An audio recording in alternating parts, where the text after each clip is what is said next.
Summary. Introduction. Internalizing the revolution. Although women in the United States and the developed world are better off than they've ever been, we're still a long way from gender equality.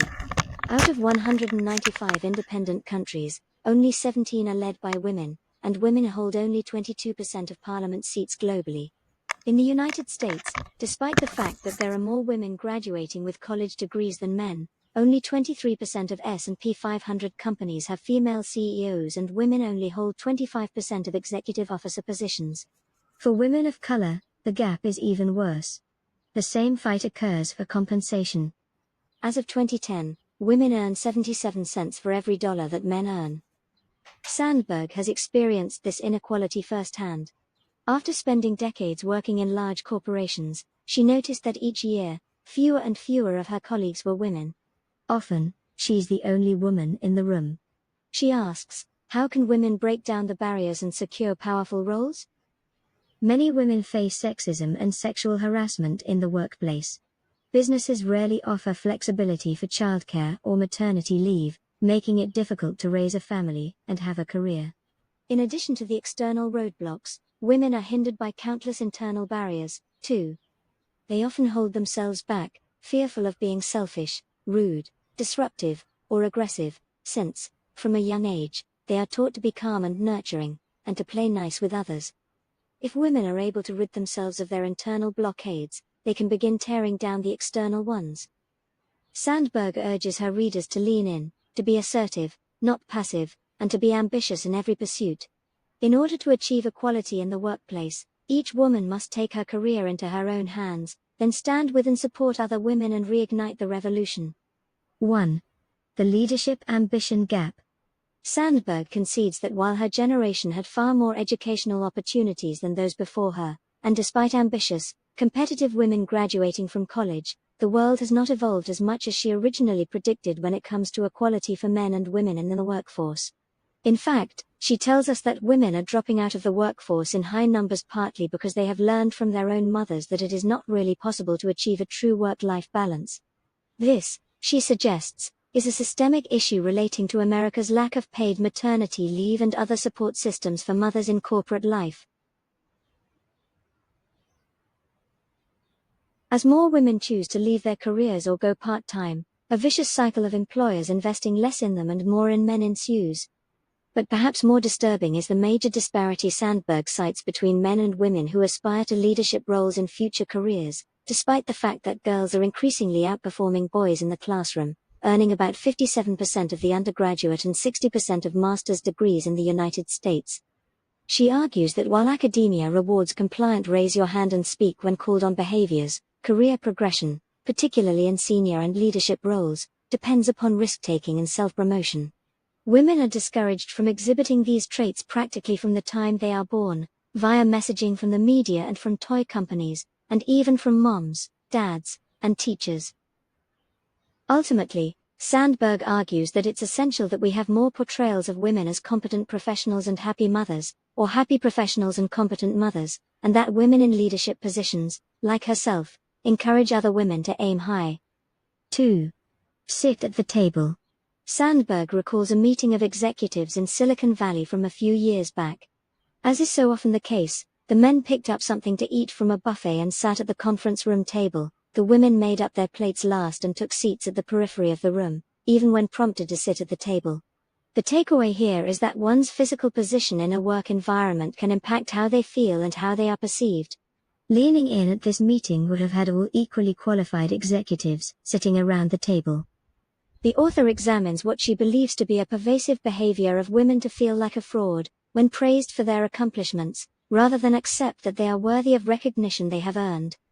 Stemming from self-doubt, this phenomenon is called the imposter syndrome, and while men can be susceptible to it, women, she explains, experience it more intensely and are more limited by it. Multiple studies show that women judge their own performance to be worse than it actually is and often attribute success to external factors, such as luck, and having a good mentor. Men, by contrast, tend to pin their success on their skills and explain failures in relation to things like not studying enough or not being interested in a subject, as opposed to a lack in inherent ability. This behavior is deeply harmful to women, particularly because our corporate culture is fast-moving and competitive, and it demands the seizing of opportunities rather than waiting for them to come to you. In her role at Facebook, Sandberg constantly witnesses men asking for promotions and new challenges, while she must convince female counterparts to strive for higher positions.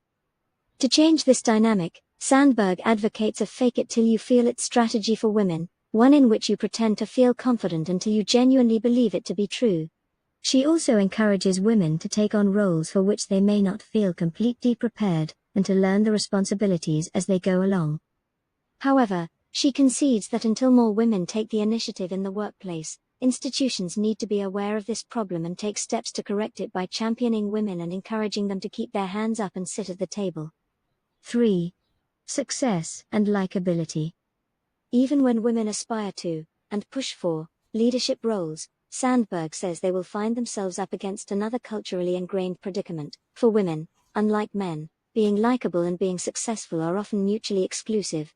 Men are stereotypically seen as driven providers, while women are viewed as sensitive nurturers. Consequently, when a woman veers away from that gendered stereotype in the workforce to, say, advocate for a raise, she will be inevitably less likable, according to multiple studies. But because likability, along with competency, is extremely important to professional success, women cannot afford to ignore it and, thus, many downplay their achievements and take a weaker stance in negotiations for their compensation. Though Sandberg does not consider it a viable long-term strategy, she recommends that until changes in how ambitious women are perceived in the workplace are undone, women should frame their successes in negotiations in communal terms, using phrases such as "we had a great year," rather than "I had a great year," and highlighting larger, team goals and the common good. Her hope is that once women hold a larger percentage of leadership roles, it simply won't be possible to dislike that many people. 4. It's a jungle gym, not a ladder. Dispelling the notion of the corporate ladder, which Sandberg says is limiting because there's only one way to get to the top, she encourages women to think of their careers in terms of a jungle gym instead. In that structure, there are many ways to climb your way up. This analogy may be particularly helpful for those who fear being blocked when changing careers or coming back to the workforce after taking time off to raise a family. Sandberg points to her own unique and unconventional job transitions as proof that taking the traditional path is not always the best way to advance. To find your dream job, she puts forth a two-part strategy that involves coming up with a long-term dream and an 18-month plan. The long-term dream need not be specific, but can reflect outcomes such as a flexible schedule, being your own boss, or making a difference in the world. An 18-month plan is about specific goals, setting targets for professional accomplishments, your department or a project team, as well as personal goals. Improvement in these areas, Sandberg insists, is centered around taking risks, to which women at work are largely averse, especially when compared to men, according to various studies. Sandberg had to consider taking a risk when she was offered a position at Google in its infancy. It wasn't exactly what she was looking for, but she decided to get on the jungle gym. Though other jobs offered her more money and more concrete responsibilities, Google offered fast growth. She came to understand that joining a fast-growing company means more responsibilities for its employees, and therefore creating a more valuable experience. If women continually choose stability, Sandberg believes they will miss out on the chance for high-growth positions. 5. Are you my mentor? Sandberg delves into mentorship, and how women have been force-fed the idea that they need a mentor to get ahead, emphasizing dependency instead of initiative. Though she concedes that mentorship is, in fact, an important and often necessary element in building a career, and provides studies and examples from her own experience to illustrate it, her concern is that women are often misguided in the process of finding a mentor. They frequently ask complete strangers or approach female colleagues unprepared. Ultimately, the mentor-mentee relationship is a reciprocal one. Sandberg stresses that mentors typically gravitate toward those who shine and are likely to grow, and that we need to stop telling women to get a mentor and you will excel. However, it can't be denied that there are more men than women in leadership roles today, and mentorship isn't always easy to come by. Male executives tend to feel more comfortable mentoring junior-level men rather than women, often because of the negative or sexual connotation that can be assumed when a man is seen spending time with a younger woman at work or in social settings. To correct this, Sandberg challenges corporations to develop more formalized mentor and training programs that pair male executives with junior women, and help normalize these relationships. She also points to an often overlooked source of viable mentors, one's own peers, people who may be dealing with the same situations or who understand problems that superiors might not. 6. Seek and speak your truth. Focusing on the importance of a shift in corporate culture that emphasizes authentic communication, Sandberg builds a compelling case for why leaders and subordinates need to feel comfortable giving, receiving, and requesting honest feedback, as well as revealing, rather than hiding, their emotions and personal sides at the workplace. Women in particular have been conditioned to fear speaking up and sharing their opinions, especially when they have something negative to say. However, Sandberg argues that until problems are openly addressed, they will never be solved. She puts the responsibility on herself and others in leadership positions to encourage and reward honesty, and to be open about their own weaknesses as well as their own emotions. Sandberg suggests that there are positive ways to frame tough questions and feedback, including the use of humor, being a listener, not just a demander, and admitting when you are at fault or when there has been a misunderstanding. She even dispels the notion that one should never cry at work, citing several examples where a willingness to show her humanity led to sturdier relationships with her managers. 7. Don't leave before you leave. Rather than focusing on the much debated topic of whether women should choose to stay home and raise children or go back to work following maternity leave, Sandberg shines the light on the years leading up to starting a family. She describes seeing women turn down opportunities or promotions because they anticipate having children soon and figure why bother? She argues that this is an essential time to lean in, and that, consequently, a woman is more likely to get a better position or project and more pay before she has children, which may, in turn, make coming back to the workforce more enticing. Likewise, she warns against women leaving the workforce because their salary is barely covering the cost of childcare. Instead, she urges women to measure the cost of childcare against their future salary potential instead of their current one, the rationale being that more time spent working will bring greater rewards down the road, not just in salary, but in flexibility. Until our government and our businesses offer women better incentives for coming back to work after having children, Sandberg's underlying message is to keep your options open for as long as possible. 8. Make your partner a real partner. While much still needs to be done to level the playing field between men and women in the workforce, Sandberg urges us to consider another case of inequality, the division of labor between parents at home. When partners are both employed full-time, women take on 40% more of the child-rearing duties and 30% more of the housework. This paradigm is one she believes to be rooted in gender stereotypes and reinforced by public and corporate policy that denies men paternity leave, reduced hours, or income replacement for baby care, or penalizes them for taking it when it's offered. In order for a woman to be successful professionally, Sandberg beseeches them to begin their relationships in an equal place, so that when children come, that same pattern will naturally follow, and multiple studies indicate that couples who share the division of labor at home have a lower rate of divorce and more sex. To that end, she underscores the importance of women getting out of the way of themselves by constantly criticizing how their partner cares for children or does the housework. That behavior leads to them simply taking it over and doing more of it themselves. Instead, she recommends letting men figure things out or dividing up specific responsibilities for each partner. Until our society rewards men for their caregiving and domestic skills, women's career success will continue to suffer. 9. The myth of doing it all. Sandberg denounces the notion of having it all, claiming it to be an impossible goal. While she admits that workplaces do often penalize mothers who take maternity leave or cut back their schedules to a 9-to-5, much of the guilt is, in fact, self-induced.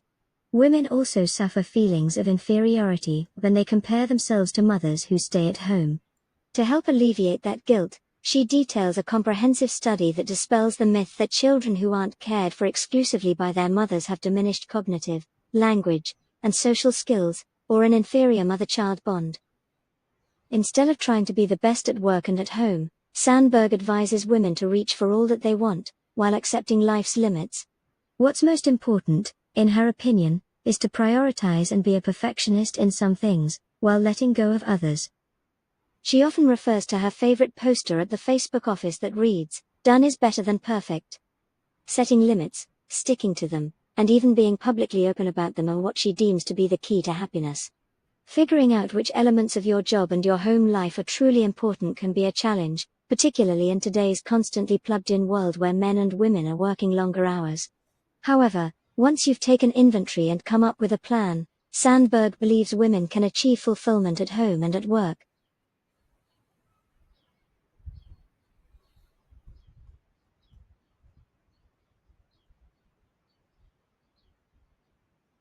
"10. Let's start talking about it." Sandberg uses her own revelatory, controversial TED Talk as the anchor to this chapter's focus, the importance of acknowledging and speaking out about gender bias in the workplace. She admits, with much regret, how she and her college peers denounced the label of feminist, despite their actions toward empowering women, for fear of being rejected by men romantically and, later, for fear of not assimilating into a male-dominated corporate environment. Now she challenges the status quo of staying quiet and fitting in. She encourages business leaders to examine gender bias, to talk about it and find solutions to combat it, even in small ways, like doing away with a hand-raising system during meetings, because studies show that women are less likely to participate in that fashion.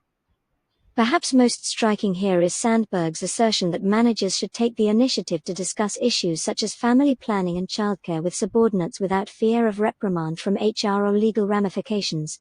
Until we can have open dialogue about these matters in a way that protects but doesn't suppress, she believes we will continue down a path riddled with unspoken bias toward women. 11. Working together toward equality. At its core, this chapter is a battle cry, urging women to support other women, something that Sandberg says happens too rarely in the workforce. She blames, in part, the days of tokenism, when women believed that only one woman could make it to the top, a belief that often, unfortunately, was borne out. While she admits that this attitude still exists today, she points to a new generation of working women who desire to pay it forward and help other women succeed. Until we act together, as a coalition, with more women in leadership roles, she believes we will not accomplish true gender equality. She maintains that men must do their part as well, in their roles as domestic partners and as business leaders. Beyond women supporting women at work, Sandberg takes on the mommy wars, and insists that women stop criticizing each other for their respective choices to stay at home or work full-time, and instead recognize the value each person brings to the table. All women need to fight to dismantle the stereotypes that hold them back, and Sandberg feels strongly that a new generation of women is poised to make that happen.